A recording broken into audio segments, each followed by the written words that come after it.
15th, 2003. Sultry, hot, sticky, gray, horrible summer day. And I'm anchoring the 4 o'clock show.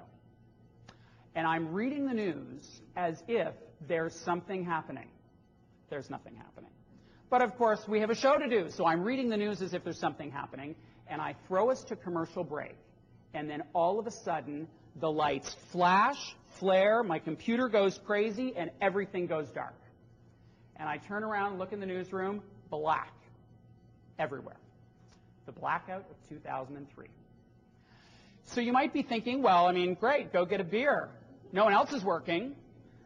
We're a national news network. First of all, we're a national news network. We are on air from coast to coast. So a power failure is not likely occurring in Victoria. Second thing, it is 4:11. The stock market just closed. Our viewers want to know what happens to the cross-trading session on the TSX. This is relevant for them.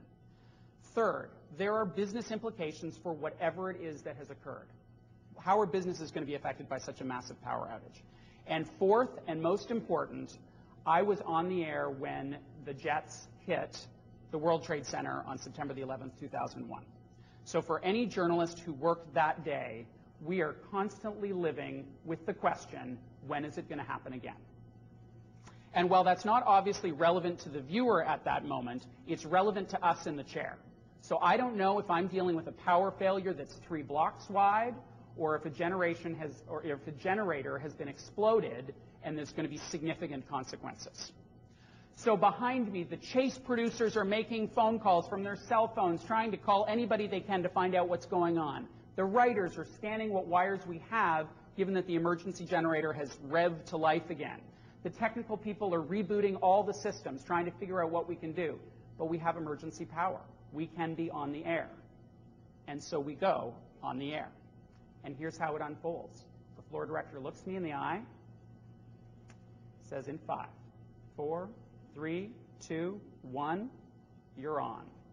Hello, I'm Bruce Sellery. You're watching Report on Business Television, and as you are no doubt becoming aware, there has been a massive power failure across much of northeastern North America. Toronto, Kingston, and Ottawa are all without power, and much of New York State, including Manhattan, is in the black. And that's all we have, and for the next 3 hours, we talk about what we have. And that's an example, as a journalist, of what it is to be on at work. Now, here's my assertion. You may not host a live news program, but you know what I mean when you need to be on. You're leading a meeting, you're doing analysis, you're running a business, you're doing something in which the behavior that you exhibit affects a great deal of people. So that really is the context for our conversation this morning, is what is it for you in the pharmaceuticals industry to be on at work? We as people are fundamentally not accountable. And we're fundamentally not accountable because we get the math wrong. So here is the math as we think it is. No results plus an excuse almost equals a result.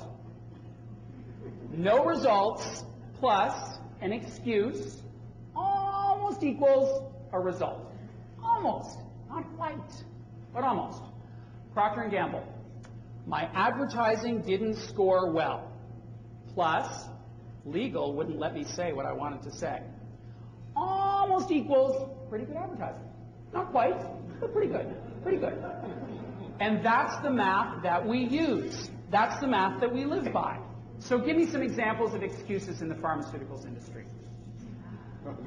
Come on, rich, eh? Okay, I'm just going to say, I'm going to use an acronym and see if you get what I mean. The PAB. PAB? PAAB. Pharmaceuticals Advertising Board? Advisory Board. The word advisory is used advisedly. Oh, I'll be very careful. Or Health Canada. Or the legal department. What are some other excuses? There was a lot of nods of recognition when I said excuses. What are some of the ones that you would hear? Budget. There's no money. We had the money, now there's no money. We can't market this without money. What else? Can't see the right doctors. Can't see the right doctors because they're too busy? Because they won't see us. They won't see us. The doctors won't see us. Very good. What else?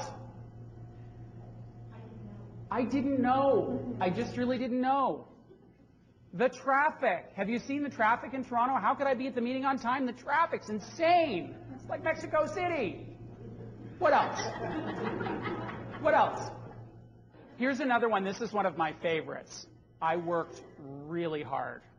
I worked so hard. I was here till 10. I didn't deliver on the project, plus I was here till 10 o'clock. 10 o'clock almost equals the project was done in advance. So that's how we live. And I'm glad that there's some levity around it, because what I want you to make sure you take away is it's not that those circumstances don't exist. It's not that the budget isn't cut, or there isn't enough time, or that you didn't know, or that the email crashed. All that happens. It happens all the time. It's just we use those excuses to absolve ourselves from the results. That's what we do. That is what we do.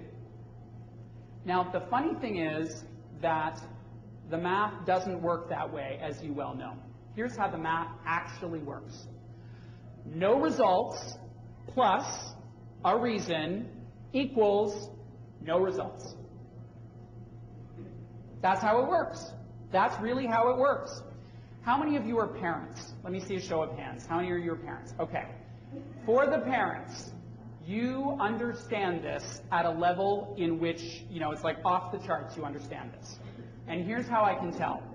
My mother raised 5 children, and she had them all from 0 to 8.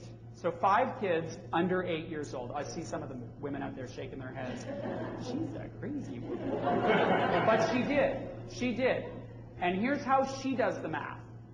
No dinner on the table, plus I didn't sleep all night, I have no help, my husband isn't here, and my kids are a pain, equals no dinner on the table.